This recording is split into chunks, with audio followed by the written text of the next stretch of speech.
គេសួរថាអញ្ចឹងគេសួរថាតើប្រទេសខ្មែរយើងដែលរងគ្រោះដោយសារថៃវ៉ៃប្រហាអញ្ចឹងតើបណ្ដាប្រទេសនៅលើពិភពលោកមានគេអាណិតខ្មែរយើងទេមានគេខ្វល់ខ្វាយពីខ្មែរយើងទេហើយហេតុអីគេសួរអញ្ចឹងណាតើតសុកឆ្លើយបងក៏ឆ្លើយយ៉ាងគាត់ឆ្លើយថាចម្លើយគឺគ្មានទេគ្មានប្រទេសណាមួយនៅលើពិភពលោកគឺគេអាណិតខ្មែរទេគឺថាមូលហេតុគឺដោយសារតែហ៊ុនសែននេះគឺគាត់ជាប់ពាក់ព័ន្ធជាមួយនឹងក្រុម scam ក្រុមអក្រិតកម្មខ្ញុំអត់និយាយថាតសុកនិយាយខុសឬអត់ទេប៉ុន្តែឥឡូវមើលអញ្ចឹងឥឡូវបងប្អូនកលេចទៅមើលប្រទេសអ៊ុយក្រែនដូចថាមិនដែលមានល្បីថាមាន scam មិនដែលមានល្បីថាអីប៉ុន្តែជាក់ស្ដែងគឺប្រទេសរុស្ស៊ីវាយអ៊ុយក្រែនប្រហែលឆ្នាំនេះឡើងស្មើទៅនឹង10បាតទេនេះខ្ញុំអត់មានឮដំណឹងមកថាអ៊ុយក្រែនសុំចុះចាញ់ទេប៉ុន្តែខ្ញុំជឿថាសង្គ្រាមរាប់ឆ្នាំមកនេះគឺគាត់រងការខូចខាតយ៉ាងដំណំខ្លាំងណាស់បងប្អូនវាមិនអាចសង្គ្រាម 4-5 ឆ្នាំហើយអត់មានរឿងអីកើតឡើងត្រូវទេក៏ប៉ុន្តែបងប្អូនងាកទៅមើលប្រទេសអន្តរជាតិដែលស្រឡាញ់អ៊ុយក្រែនដែលចូលចិត្តអ៊ុយក្រែនមានអាមេរិកជាដើមមានអឺរ៉ុបជាដើមអង់គ្លេសបារាំងនេះជាពិសេសប្រទេសអស់នោះដែលស្រឡាញ់រាប់អានអ៊ុយក្រែនខ្លាំងចេញពីបេះដូងចេញពីចិត្តសួរថាបានជួយអ៊ុយក្រែនអីខ្លះអញ្ចឹង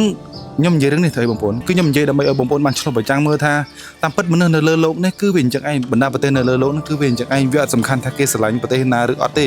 សំខាន់គឺគ្មានណាគេជួយយើងតែអញ្ចឹងឯងយើងជិះពាក់ព័ន្ធនឹង scam ក៏ដោយមិនជិះពាក់ព័ន្ធនឹង scam ក៏ដោយគឺចុងក្រោយទៅគឺគ្មានណាគេជួយយើងទេមានតែខ្មែរគ្នាឯងនឹងឯងដែលជួយខ្មែរគ្នាឯងប៉ុន្តែគឺខ្ញុំចាប់អារម្មណ៍ឃើញថាតសុកឲ្យតែគាត់ចាប់អារម្មណ៍និយាយអីគឺដឹងថាថារបស់យើងគឺថោកដល់បាត់ជើងហ្មងគាត់និយាយអញ្ចឹងរហូតគឺដូចថាវាពិបាកទឹកចិត្តប្រជាពលរដ្ឋខ្មែរយើងឲ្យប្រជាពលរដ្ឋខ្មែរយើងអស់មោទនភាពជាតិបងប្អូនអស់មោទនភាពនឹងមេដឹកនាំខ្លួនឯងណាមិនមេដឹកនាំយើងនឹងវាល្អទេឬក៏ល្អឥតខ្ចោះទេហើយក៏គាត់មិនមែនថោកទាបដល់បាតចឹងដែរក៏ប៉ុន្តែអ្វីដែលយើងនិយាយដូចថាយើងហែកខ្មែរជាចំណែកអញ្ចឹងគឺអត់ល្អទេបងប្អូនឥឡូវបងប្អូនយល់ខ្ញុំនិយាយអត់ខ្ញុំ scap ឡើងវិញវាមិនមែនមនុស្សនៅលើពិភពលោកគេស្អប់ប្រទេសខ្មែរយើងឬក៏គេអត់ជួយខ្មែរយើងដោយសារតែខ្មែរយើងជាប់ scam ជាប់អីទេផ្ទុយទៅវិញទោះបីជាយើងអត់ជាប់ scam ក៏គ្មានណាគេអាណិតយើងដែរហើយខ្មែរយើងនេះឲ្យតែយើងរាប់អានគេគឺដឹងតែយើងរាប់អានទៅរកពឹងគេហ្មងយើងរាប់អានទៅរកសុំគេជួយហ្មងមិនថាប្រទេសឬប្រទេសមិនថាមនុស្សឬមនុស្សទេបងប្អូនពេលដែលយើងរាប់អានគេសុំគេជួយយើងរាប់អានគេសុំគេពឹងអញ្ចឹងមានណាគេចង់រាប់អានយើងទេឬក៏គេធ្វើជារាប់អានយើងក៏ប៉ុន្តែក្នុងចិត្តគេគឺគេមើលងាយខ្មែរយើងសម្រាប់បងប្អូនគិតមើលមុនដំបូងឃើញម៉ាឡេជួយខ្មែរអញ្ចឹងតែពិតម៉ាឡេគឺគិតជួយខ្មែរទី1គឺគិតជួយខ្មែរមែនប៉ុន្តែទី2គឺគិតក៏ធ្វើអានឹងក្នុងនាមគិតជាប្រធានអាស៊ានដែរក៏យើងជាប្រធានអាស៊ានក៏ខ្មែរយើងព្យាយាមជួយមីយ៉ាន់ម៉ា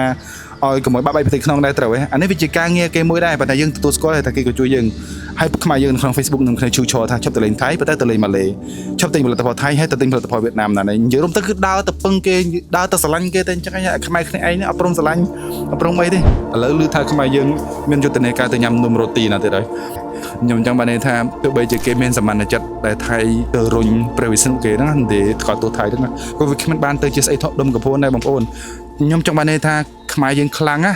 បានតែមានណាមើងងាយខ្ញុំចង់បានន័យអញ្ចឹងមិនទៅពឹងពីណាមិនទៅដើរញ៉ាំនំរ៉ូទីមិនទៅរោលេងម៉ាឡេទៅរកកំត្រផលិតផលផ្ទៃលេខ2ផ្ទៃលេខ3ផ្ទៃលេខ4ផ្ទៃលេខ5ណាទេអត់មែនទេឈប់ដើរចូលឈប់ដើរពឹងគេអញ្ចឹងទៅបងប្អូននិយាយមែនអូចេះឯងទៀតណា